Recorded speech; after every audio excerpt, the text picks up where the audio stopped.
Greetings, and more greetings to you, good people. My name is DJ Holly, and welcome to Point 5 Creative Studios. Chitubu, che content chitubu, chisingapwe chitubu, chinonwane munhu wese chitubu, chakavenekwa, chikawongororwa, nana mazvikokota kunzi ayewaka. Chitubu ichi, chine content iri healthy, content yakachena, yakakodzera unge chikonsumwa nemunhu akaita unge iwewe. Ndosaka uri panapa muzuva ranhasi. So if it's your first time here, please hit the subscribe button and the notification bell so that you don't miss out on any exciting content uploaded. Kana wanga wagara uri mugari wepanapa, dangokutenda nekuita sei nekukurumidza kubhadhara rent. Thank you very much. Thank you for supporting Point 5 Creative Studios. Nyaya ndiri kufamba nayo zvamanje inyaya mukomana Zigi.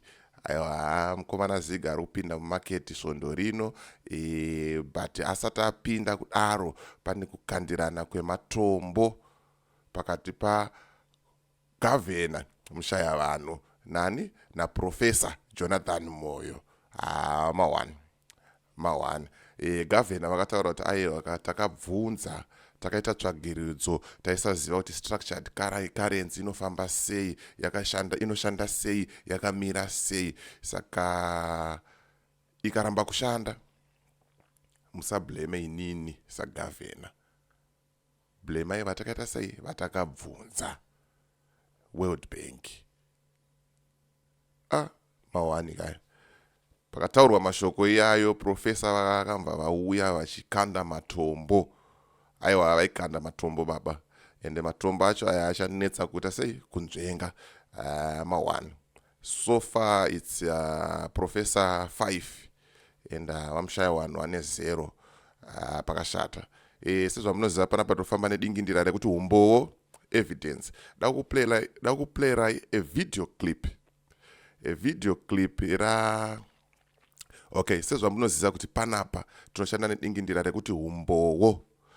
Dakuplayera a clip ra Gavana Mushaya Vanhu vachitaura ivo mashoko avo, and then andazokuverengerai a tweet ra Professor Jonathan Moyo.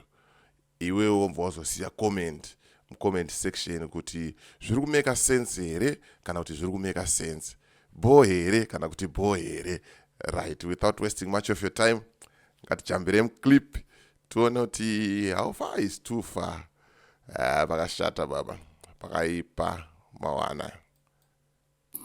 We consulted with eminent people, what I call opinion leaders. With this, I will tell you that we had a breakfast meeting at the Mikos with selected opinion leaders. And I said to them, I'm moving into this job. Tell me what you want me to do. And the result of it is what you saw in the monetary policy statement. We also didn't know much about a structured currency. We got a consultant from the World Bank who came to us, and a lot of the things that you are seeing about the structured currency actually came from the World Bank. So if you're going to blame me, you're actually blaming the World Bank. Maybe they didn't advise us properly. And if they did not advise us properly, it's fine. Let's refine it. So I just wanted to give you the background to how we came up with the monetary policy statement. Hey, mawana. Like, share, subscribe, baba. Subscribe. Wona ima face tu aya. Datu mtase mfeso yo murungu uyo. Achicheuka, achiseka mashoko arutaurwa nemukuru. Gavana wavhura hombe. Mirembe ngandimbo tarisa mafesi aya, mafesi tu aya. From the World Bank. So if you're going to blame me, you're actually blaming the World Bank. Maybe they didn't advise us properly. And if they did not advise us properly, it's fine. Let's refine it. So I just wanted to give you the background to how we came up with the monetary policy statement. Yay. Abakaipa hansi pamwe vanonyasotiudza zvakanaka. Vanonyasotiudza zvakanaka. Kana vasina kutiudza zvakanaka, isusu tichaita sei tichagadzirisa. Mawani unoti chiine mashoko aya ataurwa nani na Gavana. Aiwa Profesa Moyo vaitoda vari kutoda Jonathan Moyo, vari kutoda munhu vari kutoda munhu. Zvikanzi Professor Jonathan Moyo, in principle, a principal who blames a consultant or an advisor or who discloses the identity of a consultant or an advisor to escape responsibility or to justify or defend his own decision or policy is simply not up to the task and is therefore not fit for the purpose. Professor anonyora chirungu baba. Chimwe chacho munoti mushering omega vamwe teti chipotsa ka zvoda vakadzidza chachirungu kachi mawana. But in short, zviri kunzi mudzidzisi anoita research opiwa advice nevanhu kunzi aiwa chinhu chinoshanda ichi chakamira so.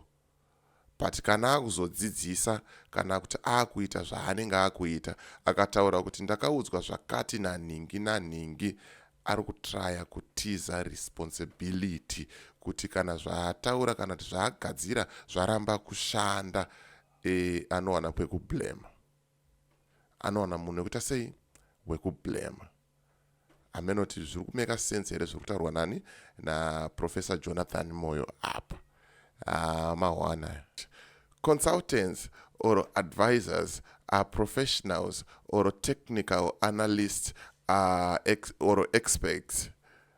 They are not decision makers, and so they do analyze and recommend options, each with its pros and cons or its costs and benefit. So Professor arungotaura apa kuti aiwa ava vanhu maprofessionals vanokuudza kuti chakanakira A ichi chakaipira B, iwewe ndiwo unozomeka decision. So ndo mashoko ari kutaurwa naprofessor ayo mangozvinzwirawo mega ende muri kuzvionerawo mega. Let me know what you think in comment section kuti professor ari kutaura zvine musoro here kana kuti vari kutaura zvine musoro. Siya comment mu comment section woita sei wotaurawo mafungiro ako kuti zigi rikafela, who is to blame? World Bank kana kuti governor netimu ravo. Ndo nyaya yanga ndichingofamba nayo zvamanje umbooma huona amen kuti zvinopera sei. Governor vakataura ivo kuti aiwa kana zigi rafela inonzi zigi rikafela inini handisi to blame World Bank. Amen. Kuti munozvionawo sei kuti zvinopera mushere. Zigi riri kupinda musi wa30 mukomana anenge apinda mucirculation. Ndakambozvitaura kudhara ende ndiri kuzvitaura futi. Ngatiritambirei torisenzesa. Kana radonha tichakuigirai imwe futi mari topfuurira kumberi tichiita sei tichingodaro handitika. So ndo nyaya yanga ndichifamba nayo zvamanje. As for me DJ Holly and the rest of the crew behind the scenes, tiri kuti it's bye for now. Ngatisangane muvidhio rinotevera.